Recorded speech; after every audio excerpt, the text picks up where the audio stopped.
Hola a todos, bienvenidos a un nuevo episodio del Juego por Dentro, el espacio donde hablamos de bienestar mental y emocional en el deporte. Sobre todo nos gusta traer a invitados, ¿no? para hablar de esa parte menos visible en el deporte y que es tan fundamental, sobre todo en el alto rendimiento, ¿no? Y hoy tengo un invitado de lujo, como es Marcos Vázquez. Muchas gracias por venir, Marcos. Gracias por la invitación, un placer. Llevas muchos años divulgando sobre salud, eres uno de los referentes, empezaste con Fitness Revolucionario. Correcto.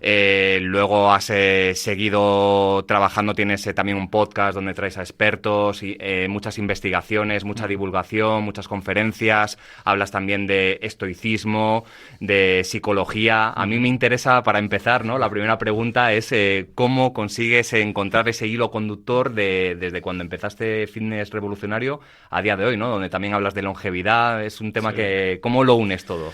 Bueno, digamos que la respuesta corta es que simplemente sigo mis intereses, ¿no? Básicamente, qué cosas me interesan a mí, que siguen siendo esencialmente las mismas, pero con el tiempo pues vas profundizando cosas nuevas, o por ejemplo el tema de la longevidad, pues me interesa más recientemente a medida que cumplo años, ¿no? Lógicamente. Pero al final, digamos que desde el principio han estado estos pilares, ¿no? Ha estado esta visión, entre comillas, integrada de la salud, ¿no? Que sin duda, pues, digamos que la ciencia moderna tiene que partir el trozo o la salud en pedacitos, ¿no? Y uno estudia el cerebro, y otro la psicología, y otro el rendimiento, y otro la nutrición, pero en el fondo somos uno, ¿no? Entonces a mí me gusta mucho toda esta integración, y por tanto ese hilo conductor, como preguntabas, para mí es la integración de todos los sistemas y entender cómo todo está conectado. Qué interesante, ¿no? Indagaremos un poco en el episodio, ¿no? Sobre varios temas. Se me olvidó decir que has escrito varios libros, ¿no? Sí. Invicto es uno de ellos. Hablaremos también un poco de Invicto. Vivir más, sabiamente. Pues Salud salvaje fue mi primer también, libro. Entonces, pues bueno, haces un gran trabajo. Vamos a empezar un poco por salud, ¿no? Me gustaría saber qué pregunta a día de hoy, o cuando arrancaste, ¿no? Con Fitness Revolucionario, ¿cuál fue la pregunta que te hizo arrancar ese proyecto y que a día de hoy todavía está en tu cabeza o sigues buscando respuestas? ¿Cuál sería esa? A ver, hay muchas, ¿no? Como te decía al principio, este proyecto al final surge de intereses míos personales, de qué cosas a mí me interesan. Y muchísimas cosas. O sea, al final, si me preguntas ahora mismo, quizás en lo que más estoy metido es en todo este tema de la longevidad, ¿no? O sea, qué cosas me preguntaba antes y me sigo preguntando. De nuevo, ¿cuáles son las principales palancas que van a ayudarnos a vivir más y vivir mejor? Y ya no solo a través de los hábitos, ¿no? Que sin duda es la base y sigue siendo la base y seguramente siga siendo la base durante muchos años, pero también me interesa muchísimo pues esa línea un poquito más científica, más tecnológica de, bueno, ¿y qué herramientas tenemos a día de hoy o que en los próximos años puedan suponer un cambio de paradigma importante, ¿no? Es decir, digamos que las patas de los hábitos está bastante claro cuáles son y qué tenemos que hacer para que nos ayuden, ¿no? Por supuesto hay ciertas dudas, ¿no? Si es mejor exactamente esta dieta o si le ponemos un poco más de estos polifenoles o de aquellos. Hay muchas dudas todavía por resolver, pero esencialmente sabemos qué dietas son buenas y cuáles no, qué tipos de entrenamiento nos ayudan más y cuáles menos. Y por tanto, es verdad que estoy redirigiendo un poco más hacia toda esta parte un poquito más moderna, entre comillas, que de alguna manera siempre ha sido parte de mi divulgación, ¿no? Yo siempre he intentado casar esa sabiduría ancestral que tenemos, ¿no? Entender bien cómo vivíamos antes, a qué cosas está bien adaptada a nuestra biología. En Invicto, por ejemplo, intento combinar esa filosofía clásica, ¿no? Del estoicismo con la psicología moderna. Y en el ámbito de la salud / longevidad es un poco lo mismo. ¿Cuáles son esos hábitos que siempre nos han ayudado y que van a seguir ayudándonos durante miles de años o toda nuestra historia, pero también qué tecnologías tenemos a día de hoy, ¿no? Desde compuestos a cirugías, a tecnologías, yo que sé, de edición génica, ¿no? Pues digamos que me estoy metiendo bastante en todo esto para intentar encontrar, pues eso, de nuevo, esa combinación óptima entre lo clásico y lo moderno, entre lo que siempre ha funcionado y a lo que nuestra biología está adaptada y qué nuevas terapias, técnicas, como lo quieras llamar, nos van a ayudar a lograr ese objetivo de vivir más de lo que vivimos y además con mejor calidad de vida. Qué importante ese mensaje, y has dicho cosas muy importantes que me gustaría ir preguntándote, abriendo bloques de alguna de ellas. Empezando, has estado hace pocos días, ¿no? En un congreso de La Vanguardia, ¿no? Donde has hablado de longevidad. Correcto.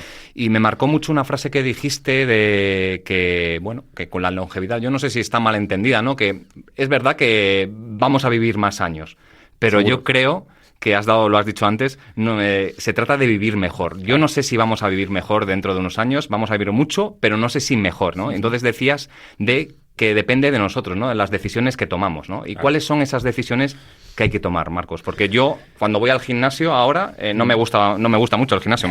Me empujó un poco mi mujer a hacer más trabajo de fuerza. Bien. He empezado hace un par de años, ¿no? Digo, pues cerca de los 40, sé que voy tarde, pero bueno, mejor empezar ahora que nunca. Por supuesto.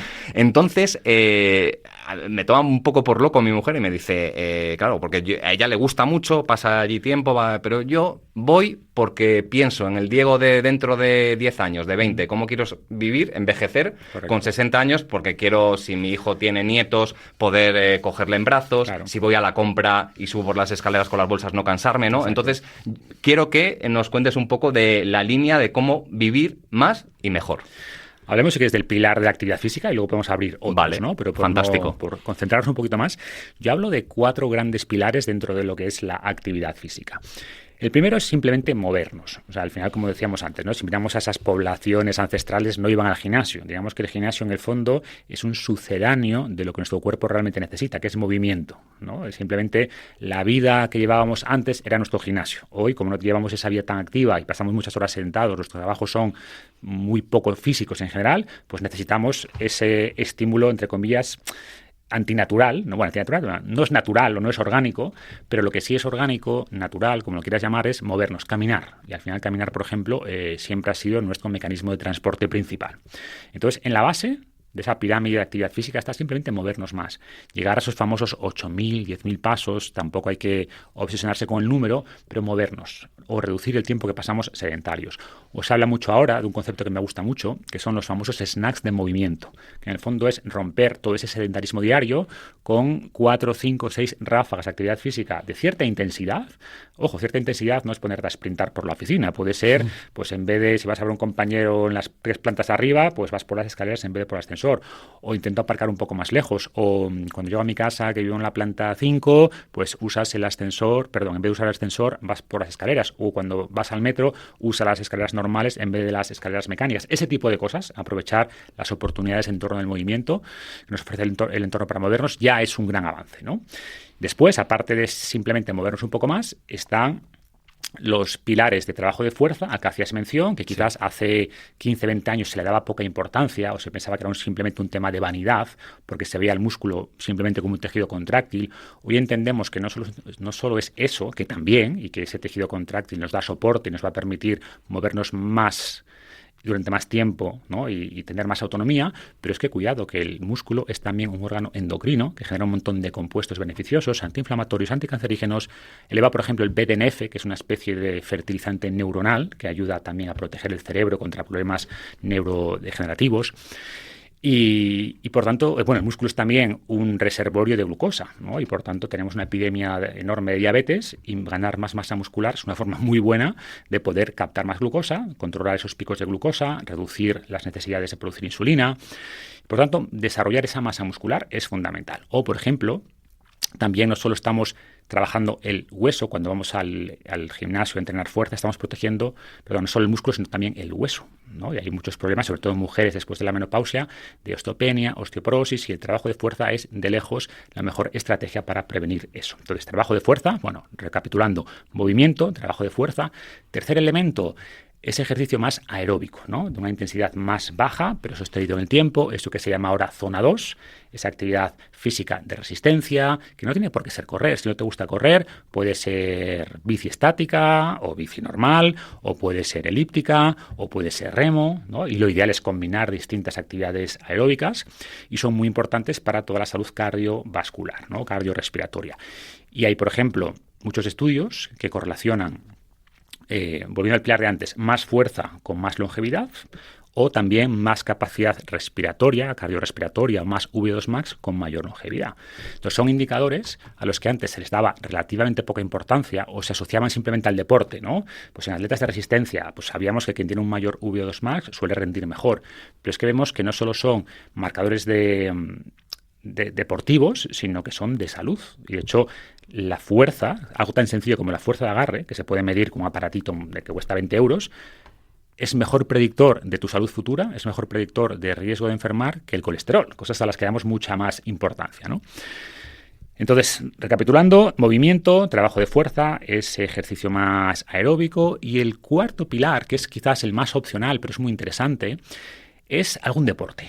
¿Por qué? Porque tú eres un buen ejemplo, ¿no? Dices, yo hago esto, voy al gimnasio porque me obligo, pero no me gusta. Eso es. Pero quizás el partido de pádel con tus amigos, o de fútbol, o de baloncesto, o de lo que sea, sí te apetece, ¿no? Tiene un componente lúdico, entonces es una muy buena forma de añadir más actividad física de una manera que disfrutas. Tienes el beneficio también, generalmente, sobre todo deportes, los deportes que más se asocian con longevidad y con satisfacción vital suelen ser deportes sociales que practicamos en equipo, ¿no? Como el tenis, como el fútbol, cosas que no solo haces ejercicio, ahí tú solo en la elíptica, sino que hay un deporte que practicas con gente y que muchas veces hay un pre y un post, ¿no? Antes del partido hablamos, durante el partido y después del partido nos tomamos algo. Bueno, pues esos deportes sociales también son muy, muy importantes desde el punto de vista de salud, porque suelen asociarse a aumentos y reducciones muy rápidas de la frecuencia cardíaca, ¿no? Un partido de fútbol, de baloncesto, de tenis es estoy quieto, hago un sprint, vuelvo. Trabajo el cuerpo, las articulaciones, los músculos en múltiples direcciones y no es un deporte quizás más unidimensional como es correr o incluso como es levantamiento de pesas, ¿no? Siempre el mismo patrón de movimiento. Entonces, se asocian estos deportes también con menos riesgo, por ejemplo, de osteoporosis. ¿Por qué? Porque trabajamos el esqueleto y aplicamos cargas al músculo, al hueso en múltiples planos de movimiento. Entonces, ese elemento, ese cuarto elemento, el deporte, también es muy recomendable. Resumen, ¿cómo integramos todo esto?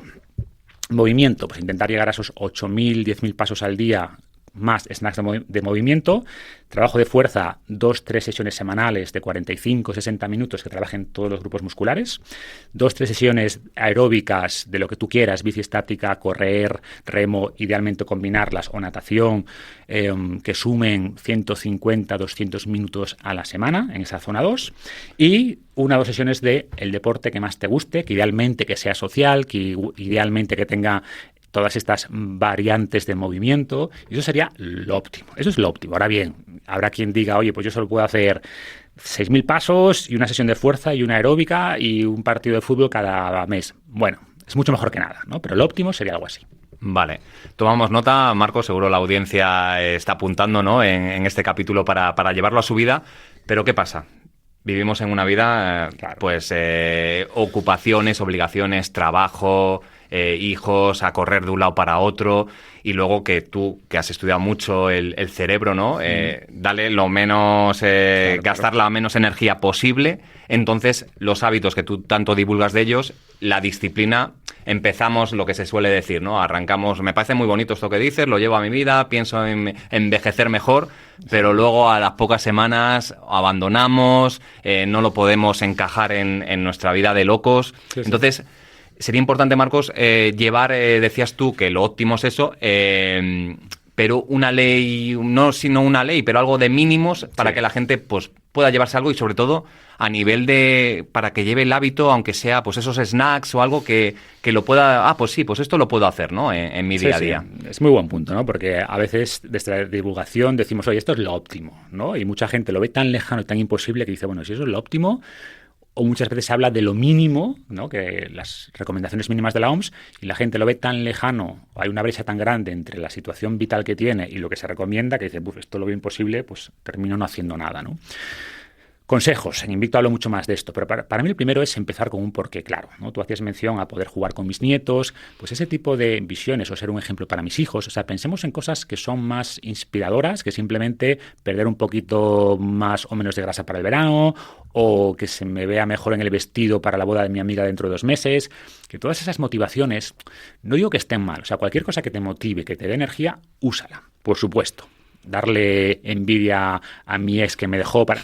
Usa esa energía, la motivación da igual de dónde venga. Dicho esto, es verdad que esas motivaciones más estéticas, más inmediatas, cortoplacistas, no suelen sostener el esfuerzo y la disciplina que requiere cuidar la salud a largo plazo, ¿no? Y por tanto, empezar con ese porqué. Oye, yo realmente, ¿por qué quiero hacer esto? ¿No? Muchas veces el por qué nos viene dado, me explico. Muchas personas cambian su vida a partir de un susto. Pues un infarto con 40 años, o ayer estuve firmando libros en la feria del Libro de Madrid, ahí en el Retiro, y un chico venía y me dice, pues yo fue cuando con 35, 36, corriendo para coger autobús, me di cuenta de que corrí 50 metros, cogí el autobús, pero ya no podía más. Presión en el pecho, dije, esto no puede ser, ¿no? Y en ese caso, ese fue el revulsivo, ¿no? Entonces, a veces tiene que ocurrir algo en tu vida, pero lo que buscamos es que no tenga que ocurrir algo así, ni una enfermedad, ni siquiera un susto de esta naturaleza, para que digas, ostras, realmente, ¿qué quiero hacer con mi vida? ¿Realmente cuánto me está limitando no tener la salud que yo quiero, o qué cosas quiero seguir haciendo dentro de 20, 30, 40 años, que sé que no voy a poder hacer si sigo haciendo lo que estoy haciendo ahora, ¿no? Entonces, primero empezar con un porqué claro, y luego, muy importante, empezar con cosas pequeñas. Al final, nuestro cerebro, como bien decías, está diseñado para comer mucho y moverse poco. ¿Por qué? Porque imagínate un humano hace 40.000 años que por las mañanas le encantase salir a correr maratones porque sí.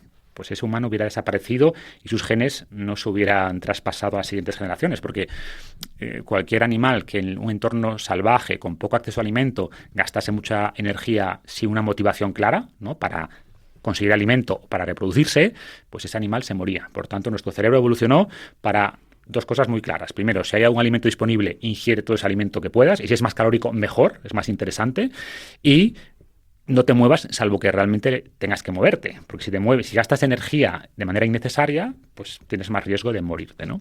¿Qué ocurre? Que ahora vivimos en un entorno muy distinto a aquel entorno, a un entorno donde tenemos una abundancia enorme de calorías, y además calorías de poca calidad, y no hace falta que nos movamos, y por tanto nuestro cerebro no pide ese movimiento, ¿no? Entonces tenemos que vencer un poco esa resistencia, y es mucho más fácil que la venzamos si nos ponemos, digamos, objetivos realistas. Es decir, si no haces ningún tipo de actividad física, olvídate de ese esquema óptimo que planteaba, pero divide ese camino en etapas mucho más pequeñas. Y quizás tienes que empezar yendo una vez al gimnasio o entrenando en casa 2 veces a la semana, y quizás pasar de 3.000 pasos a 6.000. Y ese es tu objetivo durante los primeros 2-3 meses, hasta que ese hábito se consolide, y a partir de ahí puedes plantearte objetivos más realistas, ¿no? Entonces, un error común es lo que hace mucha gente el 1 de enero, que es, bueno, este año sí, ¿no? Como que el nuevo año limpia todos mis pecados de estas últimas décadas, y el 1 de enero empiezo a comer bien, a ir a entrenar 5 veces a la semana, a irme a la cama a las 10:30 de la noche, a leer media hora cada día. No va a ocurrir, porque al final los hábitos son muy fuertes, ¿no? Pero si te marcas objetivos pequeños, que tu cerebro es capaz de ir asimilando poco a poco, pues esa estrategia es fundamental. Más consejos: intenta hacer el cambio acompañado, que no siempre es posible, pero sabemos que el cambio es mucho más fácil en compañía. Si quedas con tu pareja, o sea, tú seguramente, si no tuvieras a tu mujer que te anima un poco, irías menos al gimnasio, seguramente, ¿no? Claro, y al final esto es lo bueno, que tener a alguien que te motiva un poco. Si te comprometes con alguien, mañana a las 8:30 de la mañana que vamos en el gimnasio, es mucho más probable que vayas, ¿no? Que si te levantas tú y dices, ¿para qué voy al gimnasio hoy? Nada, me quedo aquí desayunando tranquilamente.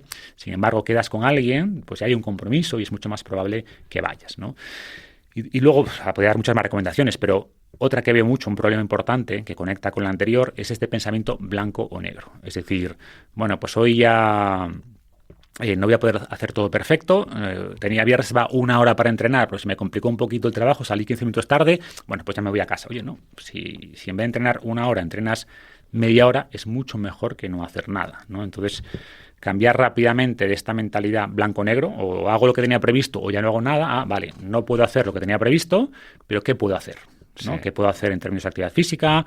O no tengo, pues al final no tengo nada, yo qué sé, llegué a casa, no tengo nada para comer, pero bueno, ¿qué puedo preparar? Quizás con lo que hay, ¿no? Pues una lata de atún, bajo abajo a la tienda de la esquina y compro una ensalada rápida. Bueno, ¿qué puedo hacer? ¿No? Que no es lo óptimo, pero que es razonablemente bueno o la mejor opción con la situación actual que tengo. Y me siento muy identificado, porque justo ayer me pasó eso, ¿no? Y yo tengo, no sé qué le pasará a más gente, y lo estás mencionando, el blanco-negro todo nada. Yo mi pensamiento era muchas veces de eso y me ha abierto a que ayer en casa hice 3 minutos, 30 minutos de, claro. Digo, 30 segundos de sentadillas, 3 repeticiones y 30 segundos de escaladores. Y dirás, claro, mi cerebro no entendía eso de que después de los 3 minutos tenía la sensación de haber hecho algo. Y digo, claro, pues mira, he hecho algo en el día, ¿no? Y es real. Justamente las investigaciones estas a las que hacía antes mención de los snacks de ejercicio, snacks de movimiento, surgieron porque la excusa típica que tú ponías es la del 99% de la gente, ¿no? No tengo tiempo. Y se ha visto, lo que descubrieron estos investigadores es que eso que comentabas, ¿no? Esos snacks de ejercicio, que son esas ráfagas de cierta intensidad muy cortitas, de pocos minutos, incluso de 1 minuto, pues que ya mueven aguja. ¿Te vas a poner en forma solo con eso? Evidentemente no, pero se ha visto que personas que solo hacen esto ya se reduce entre un 10 y un 20% la mortalidad. Y hablamos de 3-5 minutos al día de actividad física, ¿no? Es decir, que todos lo tenemos, ¿no? Es más, ahora te vas a la cafetería, bueno, pues, o te vas al baño, pues mira, en el baño te haces 30 sentadillas, ¿no? Además, si nadie te ve, son pequeños gestos que, insisto, que es lo óptimo, evidentemente no, pero que es mucho mejor que no hacer nada, y mucho mejor medido, con estudios, con ciencia clara.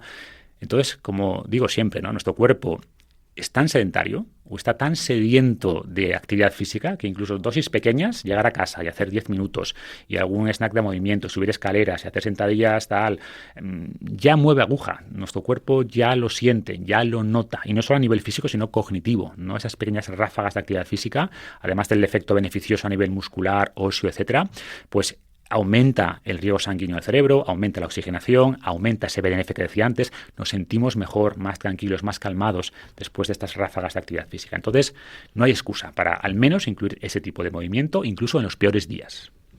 Qué bueno eso, Marcos.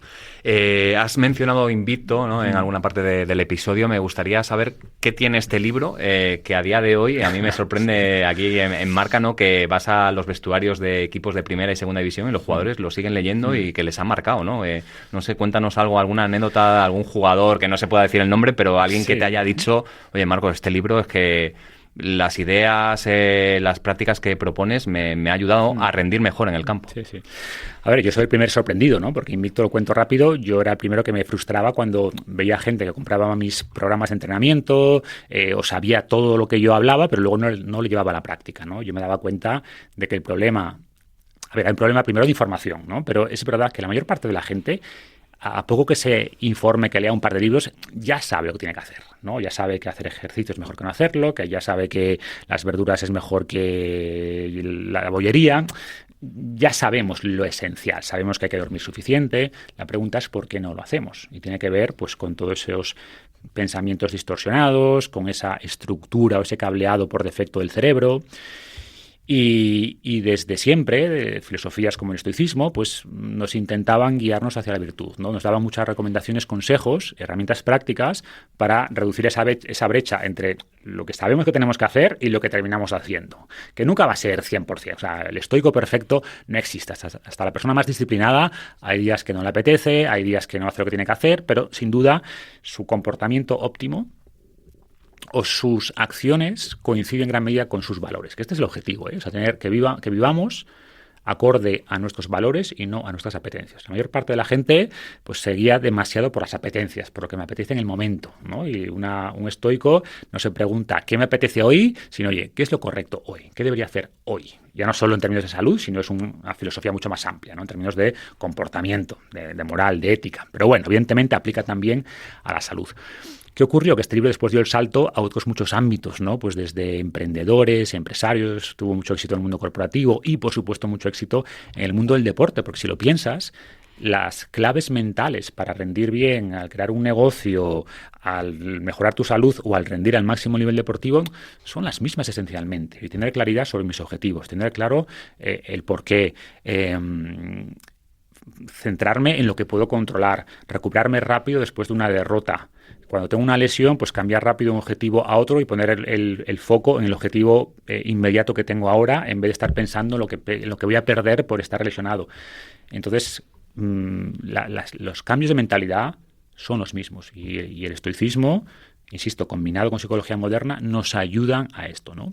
Y entonces, pues, en el ámbito deportivo, pues yo hemos firmado un montón de libros a muchos deportistas de élite, muchos jugadores de élite, que pueda mencionar, pues, los que lo han hablado públicamente, ¿no? Me acuerdo en el Mundial de Qatar, si no recuerdo mal, pues Luis Enrique, que tengo la suerte de conocerle personalmente, pues él hablaba de Invicto y hablaba del libro, y él decía, pues yo hablo a los jugadores de estoicismo y cómo vencer esto y cómo prepararnos, ¿no? Tanto para la victoria como para la derrota.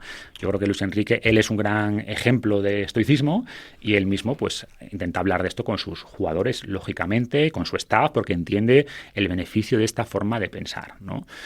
Entonces, claro, cuando los deportistas de todos los niveles, obviamente nos gusta más hablar de los deportistas de élite, pero también muchos deportistas amateur, pues que han mejorado y han superado lesiones, problemas, depresiones, al entender un poco los pilares de esta filosofía y al empezar a aplicarlas en su vida.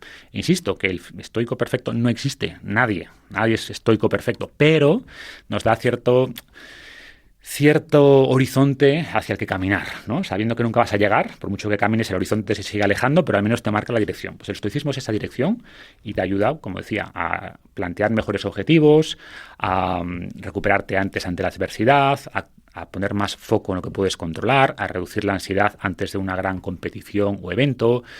Y por tanto, esas herramientas mentales pues son transversales a muchísimos ámbitos de la vida. Totalmente. Estamos en Marca, te tengo que preguntar algo por actualidad.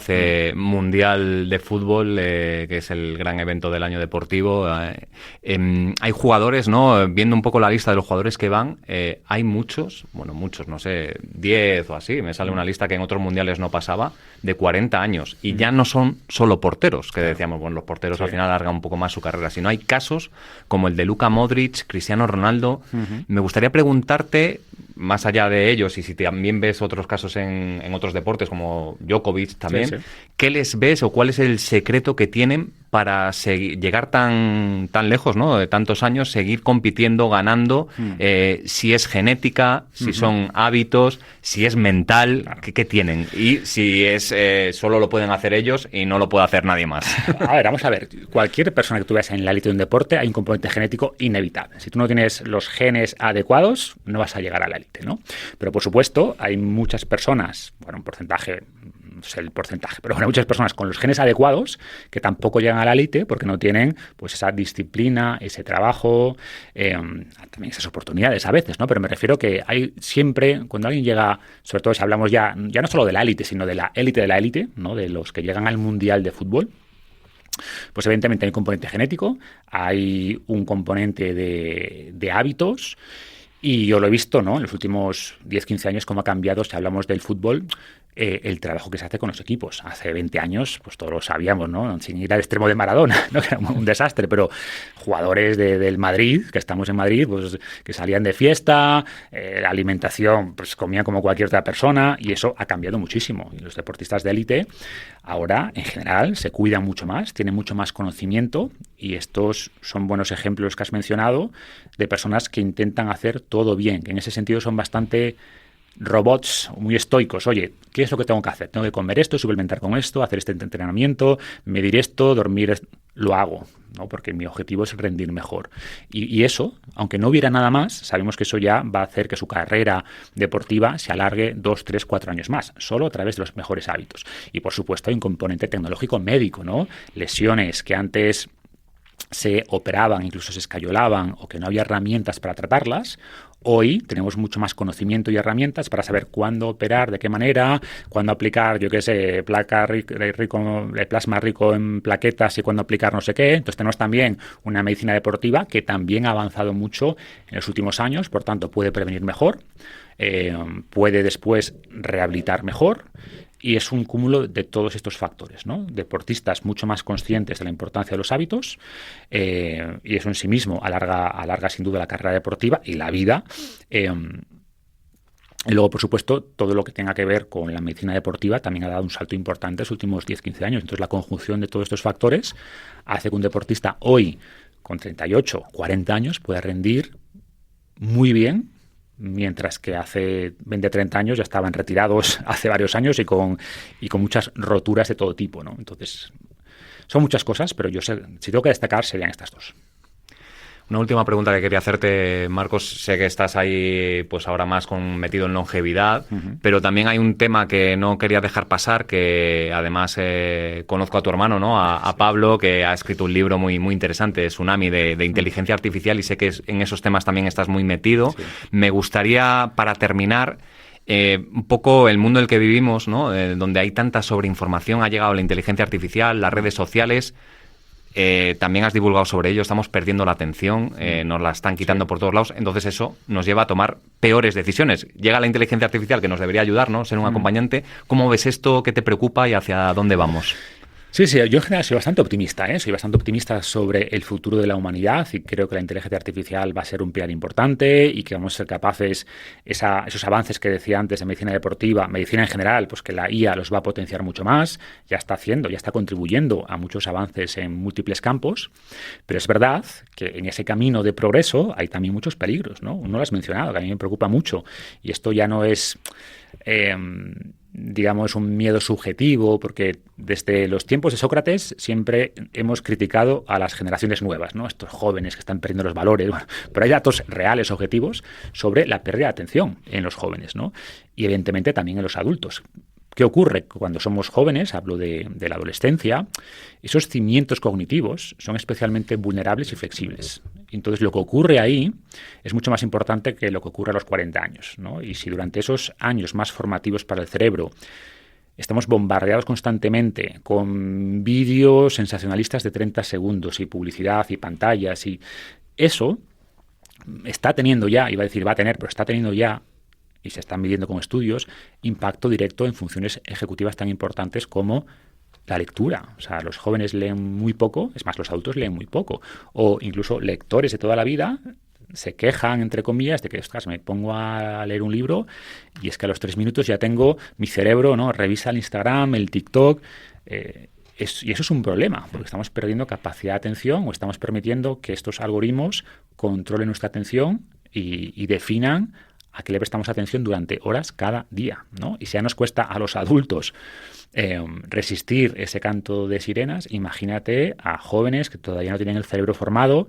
Eso es un problema. Y luego la IA, como te decía, ¿no? La IA es una herramienta cuyo impacto en el cerebro va a depender mucho de cómo la usemos. ¿Qué ocurre? Que el cerebro, como es muy cómodo, pues la mayor parte de la gente lo utiliza para resúmeme esto, prepárame esto. Y, por tanto, eso va a hacer que nuestras capacidades cognitivas se reduzcan todavía más. El cerebro es como un músculo. Lo que no usamos lo perdemos, ¿no? Y esta delegación cognitiva, este sedentarismo cognitivo, ¿no? Conectándolo con el sedentarismo físico que decíamos antes, pues claramente puede atrofiar el cerebro. Siendo optimistas, también si usamos la IA para potenciar nuestro aprendizaje, ¿no? Para, oye, y hazme preguntas o quiero profundizar sobre este tema, dime las hipótesis principales sobre este campo, yo qué sé, qué conflictos hay, qué puntos ciegos hay, qué distintas teorías hay, cuáles son los aspectos comunes distintos. Si usamos la IA para explorar, podemos aprender mucho más, pero de nuevo, nuestra tendencia natural es hacia la comodidad. Entonces, soy optimista, creo que la IA va a aportar muchísimo, pero sin duda se abren ciertos frentes con peligro, hay riesgos y tenemos que ir avanzando en un campo minado, ¿no? Entonces, esa es la clave, cómo somos capaces de seguir avanzando y sacarle partido a todas estas nuevas tecnologías que son muy prometedoras, pero sorteando esos riesgos y esas minas que están en el camino, sin duda.